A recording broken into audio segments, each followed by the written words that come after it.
Thank you, Mr. Speaker. And it appears that the Liberals not only don't want to answer questions, but they don't even want to take the questions. Questions that we've asked and they have failed to answer. Questions like consensus. What does consensus mean moving forward with these major projects? We've seen that Premier Eby from BC has said no pipelines through BC. Who has veto power and what is consensus is what I'd like to ask this minister. The Honourable Government House Leader.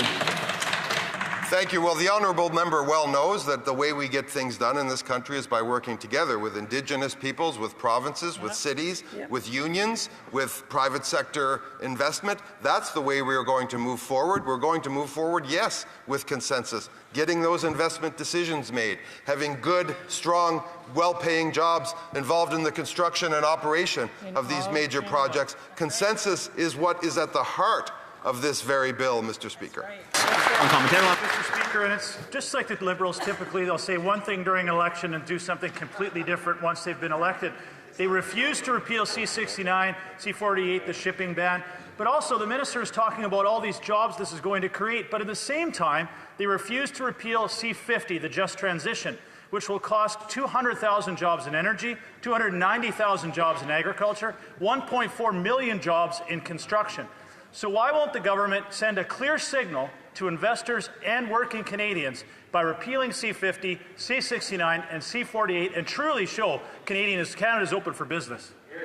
The Honourable Government House Leader. Well, that question betrays that member's absolute lack of consultation with working people in Alberta, with working people in Alberta and across this country. Of course, workers in this country want to be in on renewable technologies and the new economy. That's what sustainable jobs is about. But we also want to create new openings, new possibilities, new infrastructure, and yes, new resource development in this country, in Alberta and elsewhere. This member knows that, and that question betrays a profound lack of knowledge of the stakeholders. Questions, comments?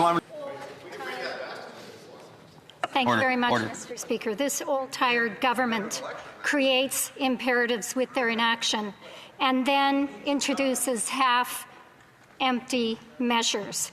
When will this government introduce that they are going to be repealing the oil and gas production cap? House Leader. It's very interesting to me, Mr. Speaker, that they get up and they decry the procedure on this very bill. They want to debate the next bill. We want to give them time to debate this bill. So I'm very interested as to why the member gets up and talks about other bills that may come before this House. Let's get down to business, do something for unions, do something for investors in this country, do something for investment. During the election, the Prime Minister made many references to the legislation before this House today. The expectation in British Columbia is that after this bill is passed, British Columbian farmers will be able to sell their wine in every other province and territory in Canada. Can the leader of the House for the government state clearly today, will all trade barriers for the distribution of BC wine be eliminated? The Honourable Government House Leader. Well, as this member well knows, we act in federal jurisdiction. This bill eliminates federal exemptions to interprovincial trade and is an important piece of leadership as we move forward. And I would also note that that member's premier, that member's province, even that member's region have come to various arrangements that facilitate just that. And yes, we would like Okanagan